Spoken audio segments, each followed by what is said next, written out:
স্পন্সরটা কে করছে? মাহমাদিয়া। ও আচ্ছা আচ্ছা। আর ভেন্যুটা? সোনারগাঁও বলরুম। আমি মাহমাদিয়ার কাজ আগেও করেছি। তোমার মডেল কতজন লাগবে? মডেল 10-12 জন লাগবে। আর আউটফিটস কি হবে, ইস্টার্ন না ওয়েস্টার্ন? বোথ। অ্যাকচুয়ালি ওই ডিএসএফ এর পাস আউট ছেলেদেরকে মাহমাদিয়া স্পন্সর করছে, বুঝলে? আর আমি ইভেন্ট ম্যানেজমেন্ট করছি।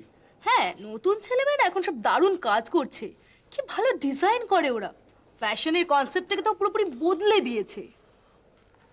এখন তো ওরাই পৃথিবীটাকে শাসন করছে, আমাদের তো বয়স হয়ে গেছে। স্যার, তিতির রায় নামে একটি মেয়ে দেখা করতে এসছে।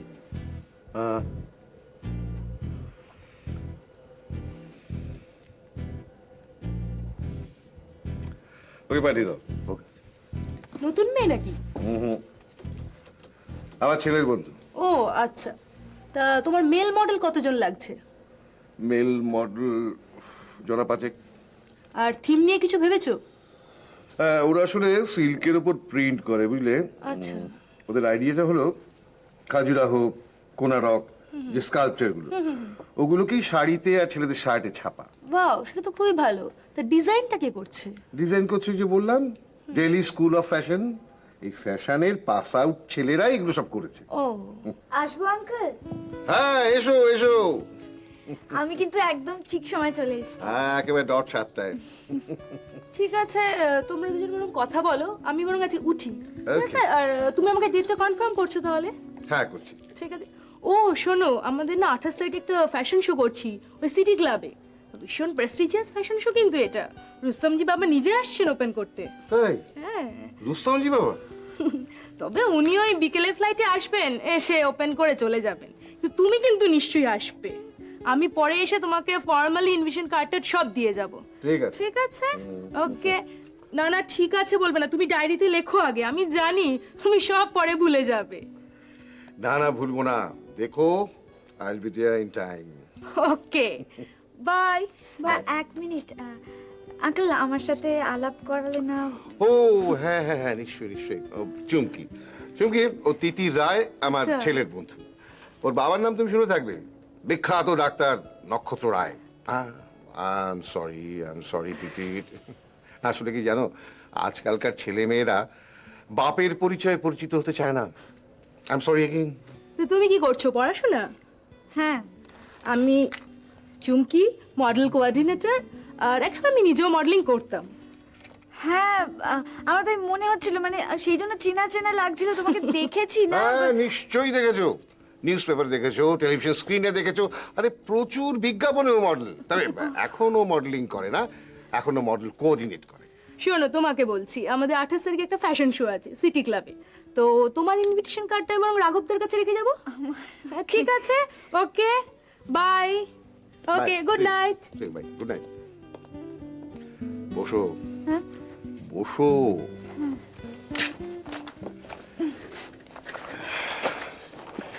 চুমকি, ওর একটা বিজ্ঞাপন খুব ফেমাস হয়েছিল, খুব পপুলার হয়েছিল। তোমার কি মনে আছে? কোন কাজ? 5-6 বছর আগে ওটা দেখানো হতো। তুমি নিশ্চয়ই তখন স্কুলে পড়তে। তখন কি রেগুলার টিভি দেখতে? হ্যাঁ, দেখতাম।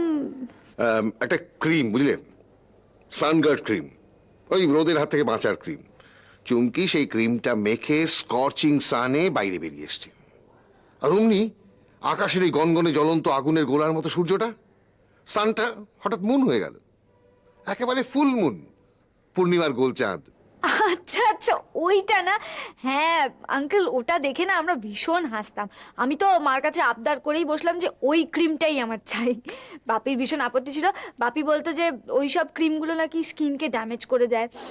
স্কিন ট্রিটমেন্ট, মানে বেস্ট স্কিন ট্রিটমেন্ট হলো স্রেফ ভালো সাবান দিয়ে মুখটা ধুয়ে ফেলা। এই বাপি একদম আমাকে ওটা কিনতে দেয়নি। সর্বনাশ, তাহলে তো ব্যবসা ঠকে উঠবে। আচ্ছা আঙ্কেল, উনি তো বললেন যে 28 ফ্যাশন শো না? হ্যাঁ, চুমকি তো আসলে মডেল কোঅর্ডিনেটর। ও দেখো না, আমি মাহমাদিয়ার হয়ে র্যাম্প অর্গানাইজ করছি, আমি ইভেন্ট ম্যানেজমেন্ট করি। আইডিয়া। কি হলো? আঙ্কেল, কিসের আইডিয়া? আঙ্কেল আমি আমি কয়েকদিন ধরে ভাবছিলাম, ইনফ্যাক্ট আমি এটা নিয়ে খুব টেনশনেই আছি। আমাদের কলেজ ফেস্টে একটা নতুন কিছু, একটা ফাটাফাটি কিছু করতে হবে। তা ফাটাফাটি কিছুটা কি ফ্যাশন শো? হ্যাঁ, কলেজ ফেস্টে fashion show? Yes, it's going to be a hit and exceptional show. তোমাদের কলেজ অ্যালাউ করবে? কেন করবে না? দেখো, fashion is a part of our life. তুমি দেখো, যতদিন হিউম্যান সিভিলাইজেশন আছে ততদিন ধরেই তো ফ্যাশন আছে। আমি একটা আর্টিকেলও পড়েছিলাম যে সিন্ধু সভ্যতার কথা পড়েছিলাম, সেখানকার ছেলেমেয়েরা কিরকম ভাবে সাজতো, কিরকম ভাবে ড্রেস আপ করতো, এইসব কিছু কিন্তু ভীষণ ইন্টারেস্টিং, জানো তো? তুমি এই বিষয়ে খুব ইন্টারেস্টেড না? এই বিষয় বলতে সে আঙ্কেল, তুমি মানে আমি সব বিষয়ে ইন্টারেস্টেড। তুমি যদি আমাকে বলো ফ্যাশন, তো আমি ফ্যাশনে ইন্টারেস্টেড। তুমি যদি আমাকে বলো আর্কিওলজি, তো আর্কিওলজিতে ইন্টারেস্টেড। তুমি যদি আমাকে বলো অ্যাস্ট্রোলজি, সেটাতেও আমি ইন্টারেস্টেড। Very interesting. তোমাকে তো আমার খুব ভালো লাগছে। Thank you uncle. সরি, মানে আমি একটু তুমি কি জন্য আমায় ডেকেছিলে? বলছি, তার আগে চট করে বলে ফেলো তো কি খাবে? তুমি যা খাবে। চুরমুর খাবে? চুরমুর এখানে? 2 প্লেট চুরমুর, কফি, হ্যাঁ, কফি চলছে। স্ট্রং কফি দুটো। আগে আছে। আচ্ছা শুনুন না, ওই আমার চুরমুরটা না একটু টকটা বেশি করে দেবেন। হ্যাঁ, ঠিক আছে, বেশি টকই থাকবে। Thank you. বলো। আহ্বান তোর কেমন বন্ধু? খুব ভালো বন্ধু, ইনফ্যাক্ট ভীষণ ভীষণ ভীষণ ভালো বন্ধু। জাস্ট বন্ধু না একটু বেশি? বেশি? হ্যাঁ, আমি জানতে চাইছি যে আহ্বান তোমার শুধুই বন্ধু, না বন্ধুর উপরেও একটু বেশি কিছু? ও, আমি ঠিক বুঝতে পারি না আঙ্কেল, মানে আহ্বানকে তো আমার ভালোই লাগে, বেশ ভালোই লাগে। ভালো লাগে, ওকে, ঠিক আছে, এ নিয়ে আমরা পরে কথা বলবো। তবে তুমি কিন্তু নাক গলিয়েছো বড়দের বিষয়ে। আমি তো বড়ই। কিন্তু বড়ই। দিদি, আমি জানি না আহ্বান তোমাকে আমাদের সম্পর্কে। আহ্বান আমাকে কিছু বলেনি। ইনফ্যাক্ট এই ব্যাপারটা নিয়ে ও আমাদের সাথে কিছু ডিসকাস করতেই চায়নি। ও ইন্টারেস্টেডই না। আমরা বন্ধুরা সবাই জেনে ওকে বললাম যে তুই এরকম মন মরা হয়ে বসে থাকিস, তারপরে আমরা তোর জন্য কিছু করতে পারছি না, সেই কারণেই। অ্যাকচুয়ালি আঙ্কেল, জানো তো, আমরা কয়েকজন খুব ভালো বন্ধু, আর we all feel for each other. আমরা ছোটবেলা থেকে এক স্কুলে পড়তাম তো। ও আচ্ছা, আহ্বান তুমি স্কুলে একসঙ্গে পড়তে? হ্যাঁ আঙ্কেল, আমরা ঠিক করেছিলাম যে আমরা সবসময় মানে প্রত্যেকের ক্রাইসিসে পাশে গিয়ে দাঁড়াবো। আমরা যতদিন বাঁচবো, we must stand to each other of us. জানো আঙ্কেল, আমাদের একজন মিলিটারি আঙ্কেল আছেন। উনি আমাদের একদিন শিখিয়েছিলেন, আমি বলছি, হাতেতে হাত মেলাও, ভাই ভাই সারা দুনিয়ায়, আজ জোর সে পা চালাও, হাতেতে হাত মেলাও। এটা তো আমাদের ছোটবেলার কবিতা, কোথায় শিখলে? ওই যে বললাম না, আমাদের একজন মিলিটারি আঙ্কেল আছেন, উনি শিখিয়েছিলেন। তিতির, আমার উপর তোমার খুব রাগ? এমা আঙ্কেল, না রাগ মানে বলতে পারো অভিমান। তুমি কেন আহ্বানকে এত কষ্ট দিচ্ছ? আচ্ছা, আমি কখনো ইচ্ছে করে নিজের ছেলেকে কষ্ট দিতে পারি? তুমি তো আমার কথা বিশ্বাস করবে না। না আঙ্কেল, তুমি বলো, আমি বিশ্বাস করবো। আমি তো তোমার কথা শোনার জন্যই এসেছি। শোনো, তোমাকে আমি একটা কথা খোলামেলা বলি। হ্যাঁ আঙ্কেল, তুমি সবকিছু খোলামেলাই আমাকে বলবে। তাই? আমি কিন্তু এখন আর বাচ্চা নই। জানি তুমি বাচ্চা নাও, বড়, কিন্তু তুমি যে অনেক ছোট। তাতে কি হয়েছে আঙ্কেল? আমি ছোট, কিন্তু আমার মনে হয় তোমার কথাগুলো বুঝতে পারবো। তুমি বলতে পারো। দিদি, আমি চন্দ্রিমার সঙ্গে জানি না তোমায় কিভাবে মানে আমি পুরো ব্যাপারটা আমি শুনে আনইজি ফিল করছি তোমায় বলতে। আমি বুঝতে পারছি, কিন্তু আনইজি ফিল করার কিছু নেই আঙ্কেল। তুমি বলো। Chandrima, she is an actress. আমি চন্দ্রিমার সঙ্গে থাকি এখন। তুমি তো শুনে থাকবে যে আমি একসময় চাকরি ছেড়ে দিয়ে ফিল্ম বিজনেসে এসেছিলাম, ডিরেক্টর হব, একটা ছবি প্রডিউসও করেছিলাম।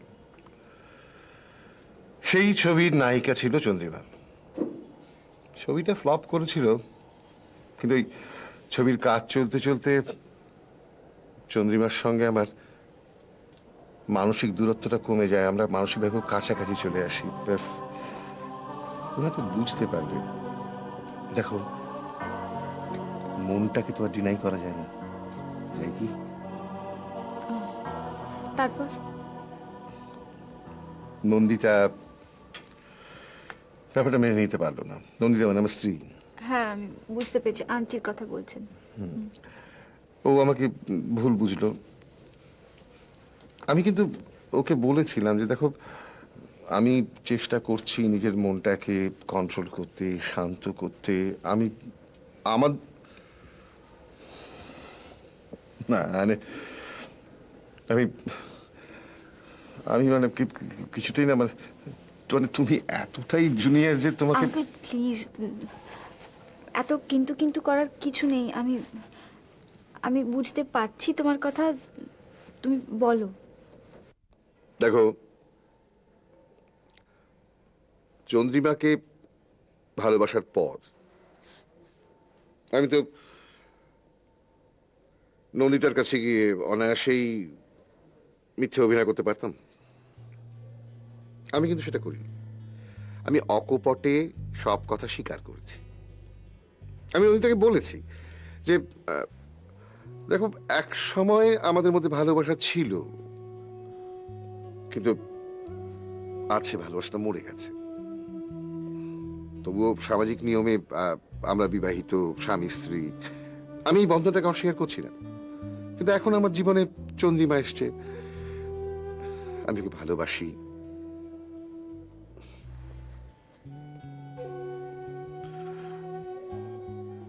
চলো, আমি না, আমি কপট হতে পারি।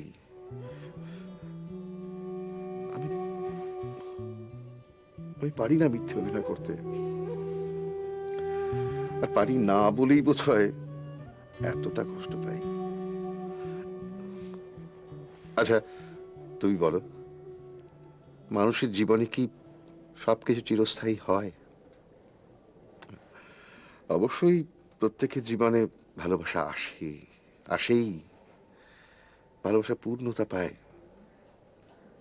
তারপর ভালোবাসা চলে যায়, মরে যায়। এটাই তো স্বাভাবিক, না? বাহ, কি সুন্দর বললে আঙ্কেল। একদম আমার মনের কথাগুলোই বলে দিয়েছো। তোমার মনের কথা? তোমারও কি অলরেডি এই ধরনের এক্সপিরিয়েন্স হয়েছে নাকি? না আঙ্কেল, কিন্তু আমারও মাঝে মাঝে মনে হয় আমি যদি ওকে ভালো না বাসি তাহলে হয়তো ও কষ্ট পাবে, কারণ ও আমায় ভালোবাসে। আবার আরেকজন বা অন্য একজন কেউ যদি আমায় ভালোবাসে, আমার মনে হয় আমি তাকেই বা ভালোবাসবো না কেন। অ্যাকচুয়ালি আঙ্কেল, আমি না একদম মিথ্যে ভালোবাসার অ্যাক্টিং করতে পারি না। পারবে, তুমি পারবে।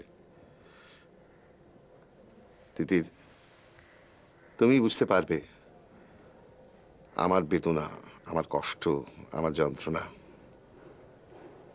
তুমি বুঝবে যে আমি আহ্বানকে কষ্ট দিতে চাই না, দিতে পারি না। ও তো আমার ছেলে, আমার আর নন্দিতার, আমাদের ভালোবাসার ফসল। জানো, সেই সময় আমি চন্দ্রিমার সঙ্গে থাকতাম না। আমাদের জাস্ট একটা প্লেটোনিক লাভ, খুব সূক্ষ্ম মনের স্তরে, কোনো শারীরিক সম্পর্ক ছিল না। ও সরি, আমি তোমাকে না আঙ্কেল, তুমি বলো। নন্দিতা আমাকে ভুল বুঝলো, আমার মেন্টাল টর্চার করতে শুরু করলো। দিনের পর দিন কষ্ট দিয়েছে আমাকে, জানো।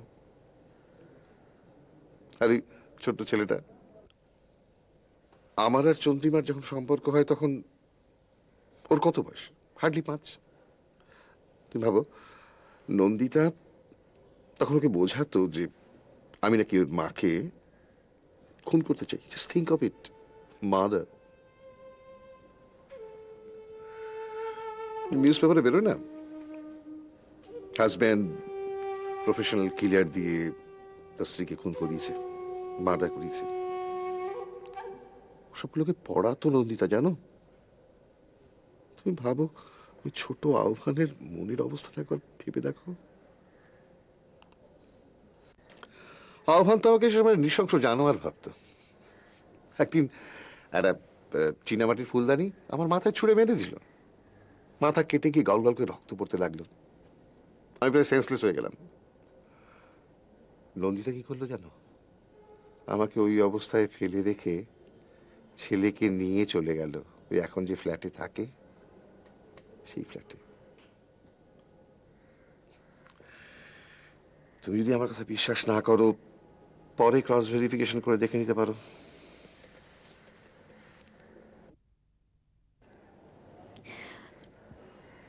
আঙ্কেল, তাহলে তো তুমি ডিভোর্স দিতে পারতে। আমি তো ডিভোর্স দিতে চাই। তুমি বলো না, আমি কালকেই ডিভোর্স পেপারে সই করে দিচ্ছি। দেখো, যে সম্পর্কটার মৃত্যু হয়ে গেছে তাকে জোর করে টেনে নিয়ে যাওয়ার কোনো মানে হয় না তিতির। এই যে তুমি আশপাশে দেখো না, হাজবেন্ড ওয়াইফ বছরের পর বছর একসঙ্গে আছে, সব জোর করে আছে, গায়ের জোরে আছে। তবু সম্পর্কটাকে নিয়ে নাও, খেয়ে নাও। আফটার অল তুমি আমার ছেলের বন্ধু। এটাতে টক বেশি আছে তো? হ্যাঁ, এটাতেই টক বেশি দেয়া আছে।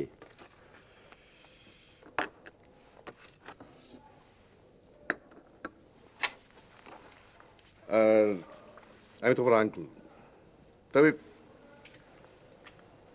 এখন বোধ হয় অসমবয়সী বন্ধু, তাই না? তাই।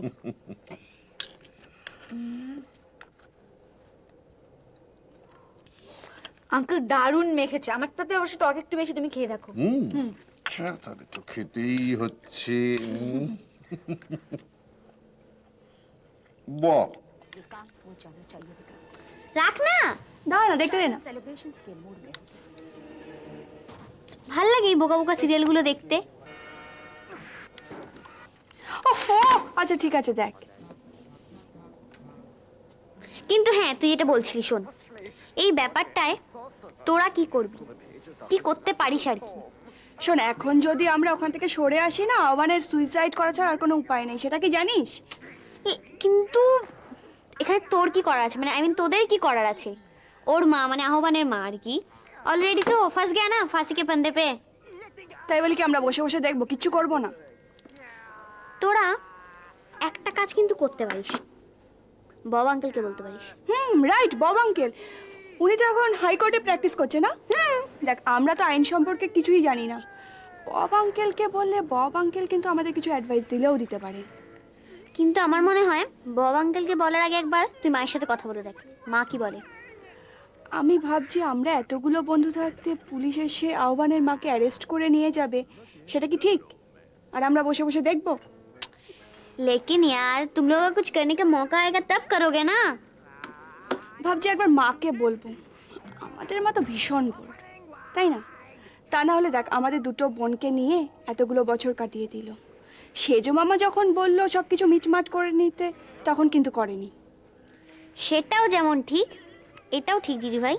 মা কদিন ধরে রোজ রাত্রি 9টায় কোথাও বেরিয়ে যাচ্ছে এবং আজকে 10:30 বাজতে চলো, মা এখনো ফেরেনি। তাই তো, নিশ্চয়ই কোনো কাজে গেছে, আর কোথায় যাবে? কাজ আছে ঠিক আছে বাবা, কিন্তু রোজ রোজ every night. And now look, it's 10:30. She has not yet returned, yaar. কোথাও তো গেছে না, বসে তো আড্ডা মারছে না, চলে আসবে, চিন্তা করিস না, টিভি দেখ।